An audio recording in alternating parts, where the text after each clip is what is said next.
Good morning, guys. Well, it's afternoon, but it's my morning since I'm working nights. I'm like on the basically the final stretches of getting my financial house in order so I can get on the road again. I have a couple of things I need to take care of. I still need to get my tow setup onto the car. I already bought the stuff for it. I got some stuff to do to the RV still before I can really feel comfortable doing long trips. But after that, it's time to save up my money to get back at it. I'm excited since I got myself in such a deep hole to be on the edge like that. It feels good. I'm going to start trying to just take you along with me since we're in the final stages here of it. I'm heading down Conklin Road back out to 95 to get into the Coeur d'Alene area. Gonna go do some grocery shopping and, you know, get the oil changed on the car here. Need to get that done before I head off to work today. So I had to run back to the RV here real quick and pick up my camera because I've been in the process of installing the tow plate, my BlueOx tow plate on my car, and it's gotten to be such an involved thing that I figured I just absolutely had to show you guys it all. So I'm gonna buzz on back over to my brother's house where I'm doing the work at. Even had to use his car, and I'll show you where we are. Pretty much had to disassemble the whole front end of it. You'll see it when I get there. This was the first thing we pulled off. Then I had to pull off the bumper here. So the whole bumper came off. Then we had to pull out the headlight assemblies, the air dams, the metal bumper. And so here's some of the hardware left. The brackets for the metal bumper. We're getting ready to install the actual base plate now, but we had to disassemble the car down to this point. I get a kick out of how far it's come down. I forgot the camera yesterday, so I wasn't able to show you what we were doing yesterday, and then I almost forgot today. So we had to cut these holes out here to be able to put the nuts in that are going to go inside this stud here. That's the frame stud that this here bolts down to. This here is the BlueOx tow plate.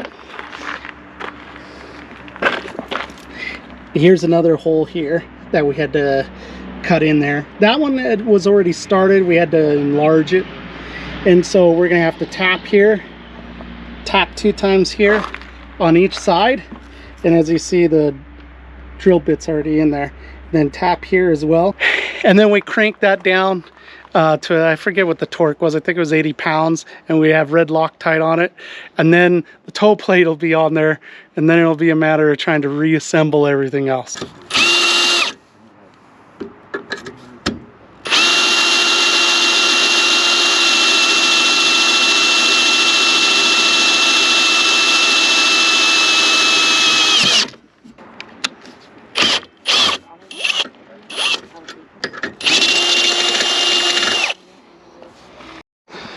All right, so there we go. We got a hole drilled in there.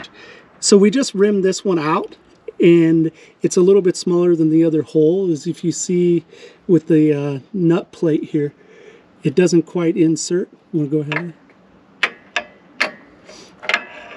But he's going to turn it sideways. And then we're going to line it up and drop the bolt with the lock washer in. So here's the bolt that we're going to run in. I'm going to put a lock washer on it, drop it into the hole we just drilled, and then he's going to try to align that nut for me, and I'm going to try to thread it into it before we tighten her down. Okay, so before we insert the bolt, I'm going to put red Loctite on this. So he's going to try to line that up while I insert this bolt.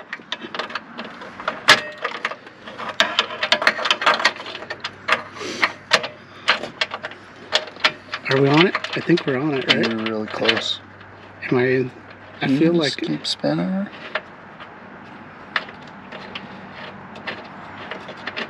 That wasn't actually too hard. We got one tightened down. Here, let me see if I can use some light in there.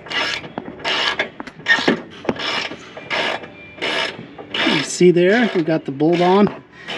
Although we still got the wire on there, gonna have to snip it off. We got the bolt tightened all the way down. So now I'm not gonna need this guy anymore. And we can tap in the next two holes on the side here, if you see there. But you see it, right? Oh yeah, I think I just did it. Did you get it? I think so. You did, because you wouldn't be able to tighten it that easy. Is it sinking? Yeah, it was. Yeah? I don't think it's sinking anymore, but I don't think it needs to sink much more. I think we're against the plate. You think we're good? Like, I think that's how it's meant to be too. That those nuts are meant to line up that close to each other. So if they do bend and twist, they have that thickness. And that's almost what makes, engineering wise, that's what makes this thicker. Yeah, that's flat. That's perfectly flat right there. All right, guys, we ran out of light, but we got all three bolts in. We got them all mounted, solid on here. And we got this side as well. We'll have to start reassembling tomorrow. Okay, guys, so now today it's reassembly time. So the first thing that I know that we have to put back on is these air dams. So the directions say we have to trim them, and obviously it's pretty obvious that we do have to trim them to go back there since they sit right in there. That'll be the first step today. So we'll get it lined up, find out where we gotta trim out for that, trim it out and get it in there and start putting a bumper on, I think. Well, the metal bumper, which is that guy down there. I'm hoping this doesn't take as long as it took to take it apart, but it may take longer. We just popped in the headlights, got to crank them back down. Already halfway on this side. We had to cut the dampers, or the air dams, to fit over the bar like it said to. That kind of felt a little hokey. I wish there would have been a pattern for that. We got it all wrapped up. Yeah, it's cut out there so that we have the tow bar, well, the tow plate spots, if you see here, to connect up to. I'm gonna go get my tow bar now and play with it, get it set up, but looks like a car again. I went ahead and checked into how far a drop I needed off of the RV hitch for that tow bar that I have. And so I'm heading over into Walmart, see if I can get a deep enough drop there and not have to order it online.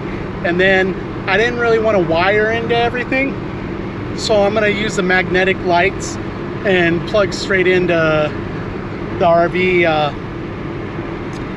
trailer plug, and then use those magnetic lights on top of the car and go from there. That's going to be the cheapest way to do it, really. Otherwise I'd have to pay for a wiring harness to go on this car, and then a lot of work wiring it in to each spot. I've done some of that kind of stuff, so I know it takes quite a while, and the wiring harness isn't cheap. They're over $100. Rumor has it that Harbor Freight over here has the drops that I need. When I went over to Walmart, they didn't have them. I want something that's adjustable. It seemed like it was like 6 to 8 inches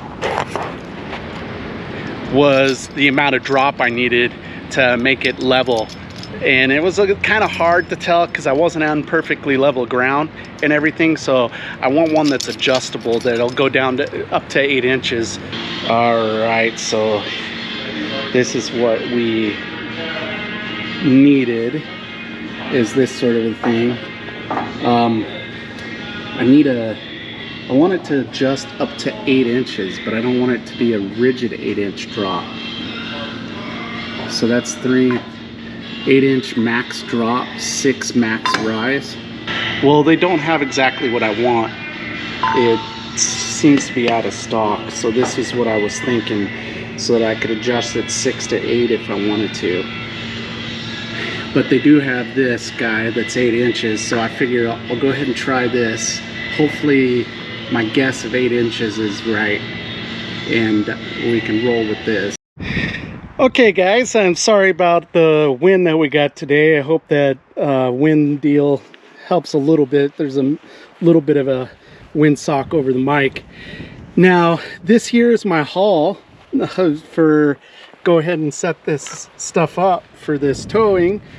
I'm totally into this about $1,000 now. Everything's new, so it's not like I just bought some used stuff or whatever.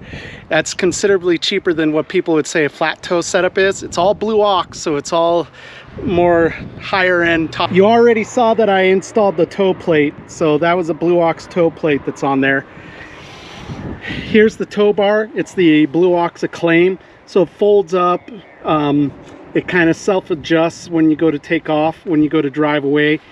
And I decided not to totally wire up the car and to go with a magnetic kit, light kit, because it was quite a bit cheaper than a wiring harness, and it's going to be a lot less work. I got my 8-inch drop hitch, and we got this guy to keep the sway back and forth. You know, it's called a hitch quiet, so it keeps the hitch from rocking and making the vehicle go like this. I had one of those on the Class A RV. If you go up here, and you can go check out, I had a dolly set up, a tow from my other RV, and you can see that setup and everything. But I had one of those on there, and I had it off of there, and it makes a huge difference. It makes so much difference, it's not even funny.